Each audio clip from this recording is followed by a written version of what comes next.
என்ன நண்பர்களே, அனைவரும் சௌக்கியமா? எப்படி இருக்கீங்க? நம்ம தான் நார்சிஸ்ட்டு வழக்கம் போல் வந்தாச்சு. இந்த நார்சிஸ்ட்டை பற்றி நம்ம கிட்டத்தட்ட ஐ பிலீவ் கிட்டத்தட்ட ஒரு 100 வீடியோ கிட்ட போட்டிருப்போம்னு நினைக்கிறேன். அந்த அளவுக்கு இதில் பேசக்கூடிய ஒரு டாபிக் அப்படிங்கிறது இருக்குது. இப்போ அந்த மாதிரி நான் இந்த மாதிரி யூடியூப்பில் சர்ச் பண்ணும்போது தான் நமக்கு கிடச்சிது how to out smart a narcissist அப்படின்னு சொல்லிட்டு, நார்சிஸ்ட்டை அறிவால் வெல்வது எப்படி அப்படிங்கிற விஷயத்தை பற்றி தான் நீங்கள் நான் பார்க்க போகிறோம். பார்த்துருமா? நல்லா தான் இருக்கும், பாருக்கும்.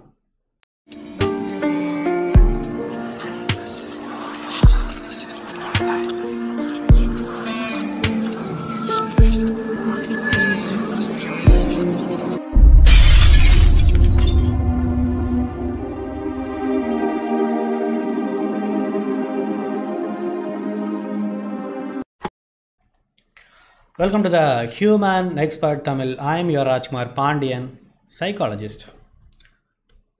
எஸ், என்ன செய்யணும் அப்படின்னு சொன்னால், அது ஃபஸ்ட்டு திங்க் என்னென்ன விஷயங்கள்லாம் ஒரு நார்சிஸ்ட்டுக்கிட்ட நீங்கள் ஒரு மைண்ட் கேம் விளாடணும்னு சொன்னால், இல்லை அவர்களை விட அதிகமாக சிந்திக்கணுன்னா, அவங்கள எப்படி சொல்கிறது, சைக்கலாஜிக்கலாக வின் பண்ணணுன்னா நாம் செய்ய வேண்டிய மிக முக்கியமான விஷயங்கள் அப்படிங்கிறத பொறுத்த வரைக்கும் எதை நீங்கள் தேடணும், எதை முதல்ல கண்டுபிடிச்சிட்டு அதுக்கப்புறம் நம்ம ஃபைட் பண்ணணுங்கிறது தான் ரொம்ப முக்கியம். Okay, the first thing, find the pattern and the base. ஒவ்வொரு நார்சிஸ்ட்டுக்கும் எப்படி ஒரு சைக்கோபேத்துக்கு ஒரு முக்கியமாக ஒரு பேட்டர்ன் இருக்கும் பாருங்களேன், அந்த கில்லிங் பேட்டர்ன், மர்டரிங் பேட்டர்ன் அப்படின்னு ஒன்று இருக்கு பாருங்கள். அதே மாதிரி ஒவ்வொரு நார்சிஸ்ட்டுக்கும் ஒவ்வொரு பேட்டர்ன் இருக்கும். சில பேர் என்ன பண்ணுவாங்க அப்படின்னு சொன்னால், செப்பரேஷன் இஸ் அ டூல் அப்படிங்கிறது, அதை ஒரு முக்கியமான ஒரு பேட்டர்னை யூஸ் பண்ணுவாங்க. அதாவது எப்போ பார்த்தாலும் அவங்கள கொண்டு போய் உங்கள் அம்மா வீட்டில் விட்டு வந்துடுறது, இல்லை நீங்கள் ஒரு பாயாக இருந்தீங்க அப்படின்னு சொன்னால் அவங்கள விட்டு அவங்க அம்மா வீட்டில் போய் உட்காந்துக்கிறது, இந்த மாதிரியான விஷயங்களை எப்பயுமே செஞ்சுக்கிட்டு இருப்பாங்க. ஏன்னா அதுதான் அவங்களுக்கு ரொம்ப பெயின்ஃபுல்லாக இருக்கும்னா அதுதான் அவங்களுடைய டூலாக இருக்கும். ரெண்டாவது அப்படிங்கிறது கேரக்டர் அசாசினேஷன், ரொம்ப முக்கியமானது. நீ யார் கூட போயிட்டு வந்தியோ, நீ எப்படி இருக்கியோ அப்படின்னு சொல்லிட்டு சம்மந்தமே இல்லாமல், ஏன்னா நம்ம டிக்னிட்டி அப்படிங்கிற விஷயத்தில் வல்னரபிளாக இருக்கிறோங்கிற பட்சத்தில் அவங்க சம்மந்தமே இல்லாமல் நம்மளை கேரக்டர் அசாசினேட் பண்ணுவாங்க. இப்படி ஒவ்வொருத்தவங்களுக்கும் ஒரு பேட்டர்ன் அப்படிங்கிறது இருக்கும். இந்த பேட்டர்ன் ஆஃப் பிஹேவியர் எப்படி வந்துகிட்டு இருக்குன்னா, ஃபஸ்ட்டு நம்மளை அப்படி வெளியே அனுப்புவாங்க, அப்புறம் என்ன பண்ணுவாங்கன்னா எல்லாத்துக்கிட்டையும் போய் ப்ளேம் பண்ண ஆரம்பிப்பாங்க. அப்புறம் ப்ளேம் பண்ண ஆரம்பித்து எல்லாத்துக்கிட்ட இருந்தும் அந்த ப்ரெஷரை உங்கள் மேலே போட்டு எப்படியாவது நீங்கள் திரும்பி வேறு வழியே இல்லாமல் அவங்க சொல்கிறத கேட்டு அவங்க கூட போய் சேர்ந்து வாழணும், அதை தவிர வேறு எந்த வழியுமே இல்லை அப்படிங்கிறத இது பண்ணுவாங்க. அடுத்த கட்டமாக மற்ற வழிகளை எல்லாத்தையும் அடைக்க ஆரம்பிப்பாங்க. கடைசியாக போனால் போயிட்டு போகுது போ அப்படின்னு சொல்லிட்டு இது பண்ண ஆரம்பிப்பாங்க. அதுக்கு மேலே அவங்களோட டெக்னிக்ஸ் எல்லாம் வேலிடாக இல்லை அப்படின்னு சொன்னால் உடனே லவ் பாம்பிங் பண்ண ஆரம்பிச்சிடுவாங்க.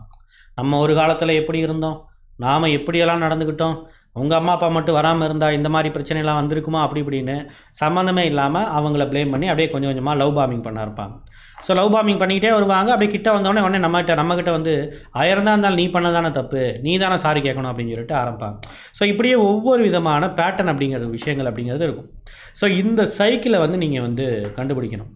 ஓகே, ஒரு ஹேட்ரட்லேருந்து ஆரம்பித்து கடைசியில் லவ் பாம்பிங்கில் முடிகிற மாதிரியான ஒரு சைக்கிள் ஒவ்வொரு நார்சிஸ்ட்கிட்ட இருக்கும். அதை நீங்கள் கண்டுபிடிக்கணும். அவங்க எப்படி இப்போ அந்த பேஸ் பை பேஸாக போகிறாங்க அப்படிங்கிற விஷயங்களை கண்டுபிடிக்கணும். இப்போ எந்த பேட்டர்னில் அவங்க இருக்காங்கிறத நீங்கள் தெரிஞ்சு வச்சுக்கணும் ஃபஸ்ட்டு. ஓகேவா?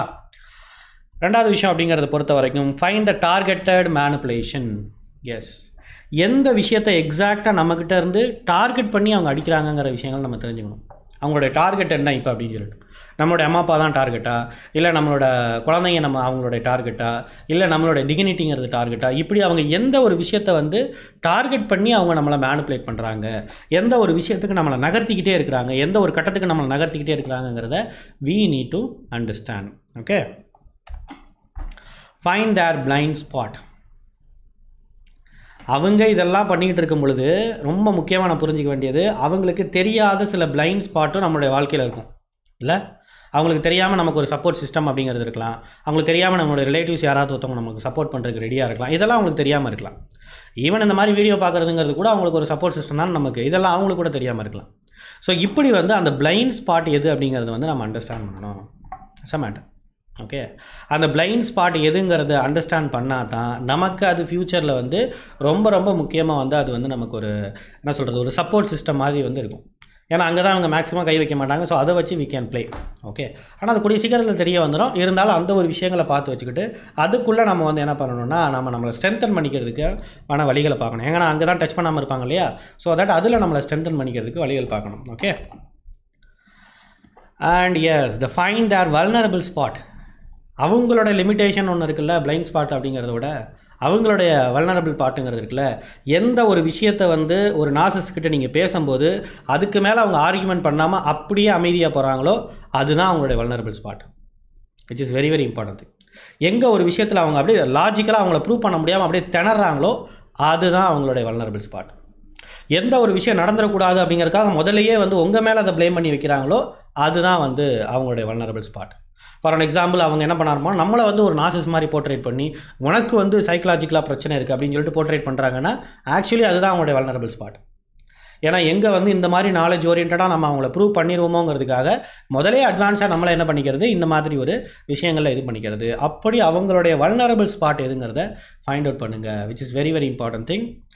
இதெல்லாம் அப்படியே ஃபைண்ட் அவுட் பண்ண நமக்கு ஆட்டோமேட்டிக்காக சில ஐடியாஸ் அப்படிங்கிறது கிடைக்க ஆரம்பிக்கும். ஓகே, அப்போ இதெல்லாம் நம்ம வந்து இது பண்ணால் அவங்கக்கிட்ட வந்து என்ன பண்ணலாம், அவங்கள நம்ம கண்ட்ரோல் பண்ணலாம் அப்படிங்கிறது நமக்கு தெரிய வரும். ஒரு நார்சிஸ்ட்டை வந்து கண்ட்ரோல் பண்ணி ஒரு குறிப்பிட்ட விஷயத்தை நம்மளால் சாதிச்சிக்க முடியும். ஃபார் எக்ஸாம்பிள், அவங்ககிட்ட நம்ம டிவோர்ஸ் வாங்கிட முடியும். டிவோர்ஸ்னால் அவங்ககிட்ட வாங்குறதில்ல, கோர்ட்லேருந்து அவங்கள வந்து வாங்கிட முடியும். அவங்ககிட்ட நம்மளுடைய ஜுவல்ஸ் ஏதாவது விஷயங்கள் அவங்க மாட்டிக்கிட்டு இருந்துச்சுன்னா அதை வாங்க முடியும். ப்ராப்பர்ட்டிஸை பொறுத்த வரைக்கும் முக்கியமாக நியாயமாக நமக்கு சேர வேண்டிய ப்ராப்பர்ட்டியை கோர்ட் மூலமாக நம்ம வாங்க முடியும். இந்த மாதிரியான விஷயங்கள் எல்லாத்தையும் வாங்க முடியும். ப்ளஸ் நம்மளை வந்து டிஸ்டர்ப் பண்ணாமல் நமக்கு ஒரு ப்ரீத்திங் ஸ்பேஸ் வேணும்னா அதை வாங்க முடியும். இவ்வளவு தான் செய்ய முடியும். You need to understand. இப்போ நான் சொல்லக்கூடிய விஷயங்கள் எல்லாத்தையும் வச்சுக்கிட்டு நீங்கள் நார்சிஸ் கூட லாங் டைமாக வந்து வாழணும்னு நினச்சிங்கன்னா உங்கள் அப்பாவித்தனத்தை என்னால் விவரிக்கவே முடியாது. ஓகே, ஸோ தயவுசெய்து ஒரு நார்சிஸ் கூட லாங் டைம் வாழ்கிறதுங்கிறது உங்களுக்கும் உங்களுடைய உடல் நலத்துக்கும் மனநலத்துக்கும் உங்களுடைய குழந்தைகளுக்கும் மிகப்பெரிய ஒரு ஆபத்துங்கிறத இந்த இடத்துல தெரிஞ்சுக்கணும். ஒரு டெம்பரவரியாக அவங்கள ஹேண்டில் பண்ணுறதுக்கான வழிகள் தான் இது எல்லாமே. Okay, and find their limitation. Yes, we need to find their limitation. எந்தெந்த விஷயங்களை அவங்களால செய்ய முடியும், எந்தெந்த விஷயங்களை சும்மா சொல்கிற மாதிரி ஏதாவது செய்கிற மாதிரி அப்படியே பவுலாக காட்டிக்கிட்டு இருக்காங்கிறத நம்ம எக்ஸாக்டாக தெரிஞ்சுக்கணும். அவங்க எதெல்லாம் சொல்கிறாங்களோ அதெல்லாம் அவங்களால செய்ய முடியாது. ஓகே, எந்த விஷயத்தில் அவங்க கை வைக்காமல் அப்படியே அமைதியாக இருக்கிறாங்க, எந்தெந்த விஷயங்களில் வந்து அவங்க அப்படியே அந்த விஷயத்தை மட்டும் நீ எடுத்துடக்கூடாது அப்படிங்கிறதுல வந்து அவங்க ரொம்ப சென்சிட்டிவாக இருப்பாங்க. இது நீ எடுத்துட்டோன்னா அவ்வளோதான், உனக்கு எனக்குள்ள உறவு முடிஞ்சு வச்சு அப்படி இப்படிலாம் சொல்லுவாங்க. அப்போ ஆக்சுவலி அதுதான் வந்து அவங்களோட லிமிட்டேஷன். அவங்க வந்து 1000 சொல்லுவாங்க, நான் வந்து தற்கொலை பண்ணிக்க போகிறேன், இல்லை நான் உன்னை கொன்றுவேன், இல்லை உன்னுடைய சோத்தில் நான் விஷம் வச்சுருவேன், இந்த மாதிரி 1000 விஷயங்கள் வந்து அவங்க சொல்லலாம். ஆக்சுவலி அவங்களால அதெல்லாம் செய்ய முடியாது. ஓகே, உங்களை தற்கொலைக்கு வேணால் மறைமுகமாக தூண்டலாமே தவிர ஆனால் என்ன பண்ண முடியாது அப்படின்னு சொன்னால் அவங்க வந்து உங்களை வந்து தற்கொலை பண்ணிக்கிறதுக்கு, அதாவது மறைமுகமாக வந்து இந்த மாதிரி விஷயங்கள் செய்யலாமே தவிர உங்களை அவர்களால் கொலை செய்ய முடியாது. அவங்கள தற்கொலை பண்ணிக்க மாட்டாங்க. அவங்க குழந்தைகளை வந்து அந்த அளவுக்கு வந்து அப்படியே வந்து கொலை பண்ணுற அளவுக்கு போயிட மாட்டாங்க. ஆனால் அவங்க என்ன பண்ணுவாங்க தெரியுமா, அப்படியே வந்தவுடனே என்ன பண்ணுவாங்கன்னா நம்ம பேர்லேயும் நம்மளுடைய குழந்தையோட பேர்லேயும் அப்படி ஒரு இன்சூரன்ஸ் போட்டு வைப்பாங்க. ஒருவேளை நீங்கள் இறந்துட்டீங்கன்னா அந்த இன்சூரன்ஸ் பணங்கிறது எனக்கு வரணும் அப்படிங்கிற மாதிரி செய்ய வைப்பாங்க. ஏன்னா என்னமோ இவர் வந்து கொன்ற மாதிரி வந்து, இல்லை இந்த பர்சன் வந்து இந்த பொண்ணு வந்து கொன்ற மாதிரி நம்ம கொன்னுடும், நம்மளை மர்டர் பண்ணிடுங்கிற மாதிரி ஒரு பயத்தை ஏற்படுத்துவாங்க. அதெல்லாம் ஒன்றும் முடியாது. நார்சிஸ்ட் அப்படிங்கிறது மிகப்பெரிய அளவில் அப்படியே ஊதப்பட்ட ஒரு பெரிய பொம்மை மாதிரி, ஒரு பெரிய பலூன் மாதிரி. அவங்க அதில் உள்ளே இருக்கிறது எந்த கண்டென்ட்டும் கிடையாது, வெறும் காற்று தான். என்ன அந்த காற்றெல்லாம் பிடிங்கி விட்டான்னு வச்சுக்கோங்க, அவங்களுடைய மேனிப்புலேஷன், அவங்க அந்த அப்படியே அவங்கள தன்னை அப்படியே பெரிய ஆளாக காட்டிக்கிற அந்த அதெல்லாம் பிடிங்கி விட்டான்னு வைங்க, அவ்வளோதான். அவங்க nothing they are. That's a truth. Okay, so you need to find their limitation. அப்போ தான் நம்ம வந்து எக்ஸாக்டாக கான்ஃபிடென்ட்டாக அவங்கள வந்து நம்ம என்ன பண்ணக்கூடாதுங்கிறது தெரியும். Find the critical thinker. இந்த மாதிரி எத்தனையோ பேர் வந்து நார்சிஸ்ட்டுக்கு சப்போர்ட் பண்ணிக்கிட்டு இருந்தாலும், எத்தனையோ பேர் திரும்பி அவங்க கூட வாழ்ந்துதான் அவனை வேறு வழி இல்லைங்கிற மாதிரி இன்டெரக்டாக எல்லாத்தையும் பொறுத்துக்கு போ அப்படிங்கிற மாதிரி சொல்லிக்கிட்டு இருந்தாலும் கூட சில பேர் நியாயமாக பேசக்கூடிய ஆட்கள் கண்டிப்பாக நம்மளுடைய சர்க்கிளில் இருப்பாங்க. அந்த சர்க்கிளில் இருக்கிற அந்த மாதிரியான ஆட்களை அவங்கள தான் கிரிட்டிக்கல் திங்கர்னு சொல்கிறோம். ட்ரூத் டெல்லர், கிரிட்டிக்கல் திங்கர்லாம் சொல்கிறோம் இல்லையா, அவங்க ரொம்ப கரெக்டாக வந்து ஒரு விஷயத்தை வந்து யோசிப்பாங்க. ஆப்போசிட்டில் நார்சிஸ்ட் வந்து ஈவன் அடுத்தடுத்த கட்டத்தில் என்ன அவங்க செய்ய போகிறாங்கிற விஷயங்களை கூட அவங்க வந்து ப்ரெடிக்ட் பண்ணுவாங்க. ஸோ அந்த மாதிரி நல்லவர்களை நம்ம கூட வச்சுக்க வேண்டியது ரொம்ப ரொம்ப முக்கியம்.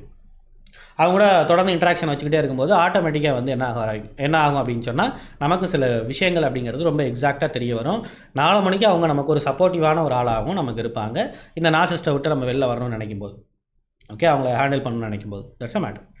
முக்கியமாக அந்த கிரிட்டிக்கல் திங்கருங்கிறவங்க எப்படி இருக்கணும்னா, நார்சிஸ்டால் எந்த விதத்துலேயும் வந்து நார்சிஸ்டால் வந்து மேனிப்புலேட் பண்ணப்பட முடியாத ஒரு ஆளாக இருக்கணும். அது ரொம்ப ரொம்ப முக்கியமானது. Okay, remember it. Find what is stopping you. எமோஷ்னலாக, ஃபினான்ஷியலாக, ஹெல்த் ஓரியன்டாக, மீன்ஸ் ஃபிசிக்கல் ஹெல்த் ஓரியன்டாக, உங்கள் குழந்தைங்க விஷயங்களா, வேறு எந்த விஷயங்களில் வந்து நீங்கள் ரொம்ப வீக்காக இருக்கீங்க, அந்த விஷயம் தான் ஆக்சுவலி உங்களை ஸ்டாப் பண்ணும். அது எதுங்கிறத நீங்கள் யோசிச்சுக்கோங்க. ஓகே, ஃபினான்ஷியல் அப்போ எதுவுமே இல்லை, எல்லாமே நல்லா தான் இருக்கிற மாதிரி தெரியுது. இல்லை ஃபார் எக்ஸாம்பிள் இந்தந்த விஷயங்களை பொறுத்த வரைக்கும் எனக்கு வீக்காக இருக்கிற மாதிரி இருக்குது. ஃபார் எக்ஸாம்பிள் ஃபினான்ஷியலி நான் வீக்காக இருக்கேன், நான் என்ன பண்ணுறது அப்படின்னு சொன்னால், என்ன பண்ணுறது நமக்கே தெரியும். நம்ம ஜாப் போகணும், அதெல்லாம் பண்ணணும், இல்லை பிஸ்னஸ் பண்ணலாம், ஏதாவது ஒன்று பண்ணலாம். ஃபினான்ஷியலி நம்ம வந்து ஜென்ரேட் பண்ணுறதுக்கான வேலைகளை பார்க்கலாம். பட் அப்படி இருந்தாலும் இதெல்லாம் நான் யோசித்தாலும் எனக்கு அது வரவே மாட்டேங்குது அப்படின்னா, ஹெல்த்தை நான் இம்ப்ரூவ் பண்ணுறதுக்கு பல விதமான விஷயங்கள் டாக்டரும் சொல்லி கொடுத்துருக்காங்க. எனக்கும் சில விஷயங்கள் தெரியும், நான் யூடியூப் பார்த்து தெரிஞ்சுக்கிட்டேன். பட் அது எனக்கு வரவே மாட்டேங்குது அப்படின்னா, அதுக்கான காரணங்கிறது உங்களுக்குள்ளே எமோஷ்னலி நீங்கள் வந்து கோடிபெண்டண்ட்டாக இருக்கீங்க. அதனால தான் அன்கான்ஷியஸாகவே உங்களோட மைண்டு எப்படி பில்ட் ஆகிருக்குன்னா, அவங்களுக்கு ஃபேவரபுளாக, அவங்களுக்கு அகெயின்ஸ்டாக எந்த ஸ்டெப்பு எடுத்து வைக்க முடியாத அளவுக்கு அது பில்ட் ஆகிருக்கு. That is stopping. That is what we need to understand. Okay, அப்போ அந்த விஷயங்களை வந்து பார்த்து எமோஷ்னலி அவங்கள ஸ்ட்ராங் ஆகிறது எப்படி, மற்ற விஷயங்களை நீங்கள் ஸ்ட்ராங் ஆகிக்கிறது எப்படி, அது மூலமாக அப்படிங்கிற விஷயங்கள் எல்லாத்தையும் நீங்கள் வந்து ஸ்பாட் பண்ணுங்கள். Okay, find what after them. கண்டிப்பாக அவர்களுக்கு பின்னாடி வந்து ஒரு வாழ்க்கை இருக்குது தானே செய்யுது நமக்கு. அவங்க எப்படியும் ஒரு டெம்பரவரியாக நம்ம எப்படியாவது அடித்து பிடிச்சி இவங்களை டெம்பரவரி ஆக்கி, விச் மீன்ஸ் நம்மளோட லைஃப்பில் வந்து அவங்கள விட்டு நம்ம வெளியில் வரத்தான் போகிறோம்.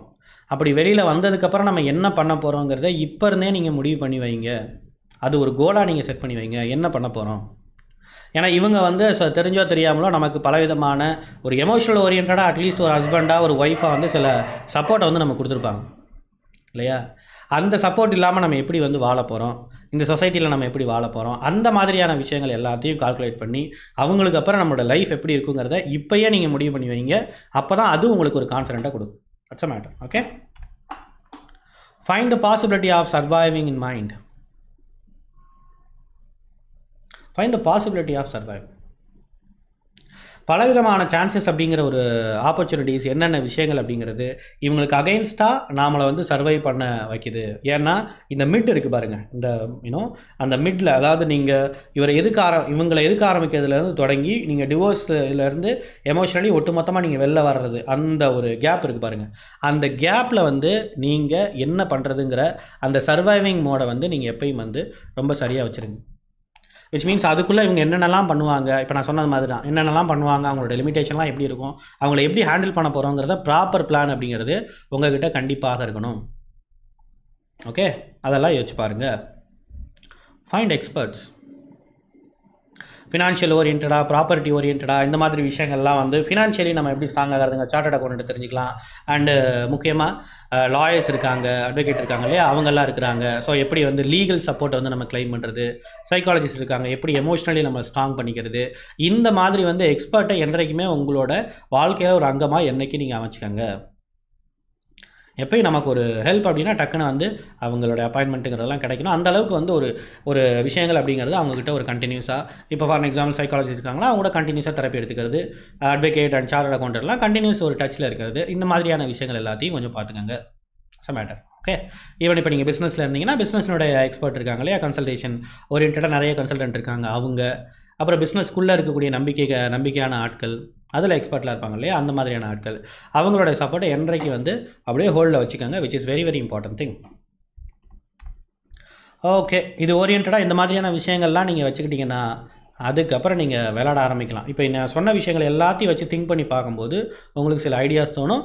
அந்த ஐடியாஸ் பொறுத்த வரைக்கும் நீங்கள் இம்ப்ளிமெண்ட் பண்ண பார்க்கலாம். ஏன் நான் இவ்வளவு ஜென்ரலாக சொல்கிறேன் அப்படின்னு சொன்னால் இது ஆக்சுவலி ஜென்ரலாக சொல்ல முடியும். ஆனால் ஒவ்வொருத்தவங்களோட சுச்சுவேஷனும் வேறு மாதிரி. ஓகே, ஒருவேளை உங்களுக்கு எக்ஸ்க்ளூசிவாக உங்களுடைய பிரச்சனைக்கு ஏற்ற மாதிரியான சொல்யூஷன் வேணும்னா தயவுசெய்து கமெண்ட்ஸில் பண்ணாமல் நீங்கள், ஏன்னா நம்ம அதுக்கு ஒரு கவுன்சிலிங் வாங்க. ஏன்னா நீங்கள் விசாரத்துக்கு கமெண்ட்ஸில் பண்ணிங்கன்னா அங்கே வந்து நான் கேள்வி கேட்டுக்கிறேங்க, எல்லாத்துக்குமே உங்களுடைய பிரச்சனைங்கிறது தெரியறதுக்கு வாய்ப்பு இருக்குது. அது தேவையில்லாத அநாகரிகமான விஷயம் இல்லையா, எதுக்கு நம்மளுடைய பிரச்சனையை அட்வர்டைஸ் பண்ணிக்கிட்டு. Okay, please come for the counselling, we can do it. So அப்படி கவுன்சிலிங் ஓரியன்டாக நம்ம என்ன மாதிரியான சப்போர்ட்டிவ் தெரப்பிங்கிறத இந்த பர்டிகுலராக இந்த விஷயத்துக்கு கொடுப்போம்னு சொன்னால் இது சைக்கோ டைனமிக் தெரப்பி.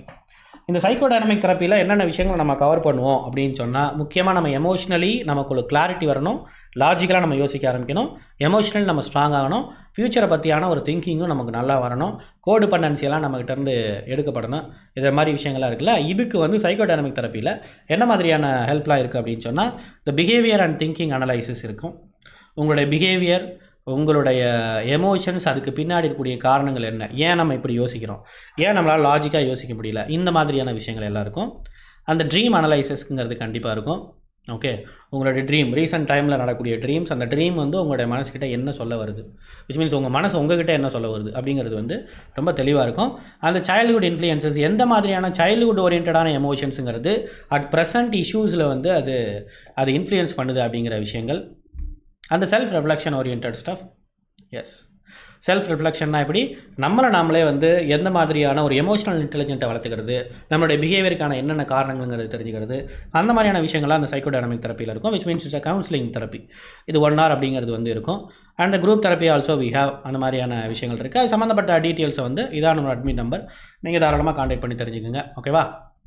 வேறு என்ன பெட்டடா? Thank you so much from the human expert Tamil YouTube channel. I am your Rajkumar Pandian, psychologist. That is what.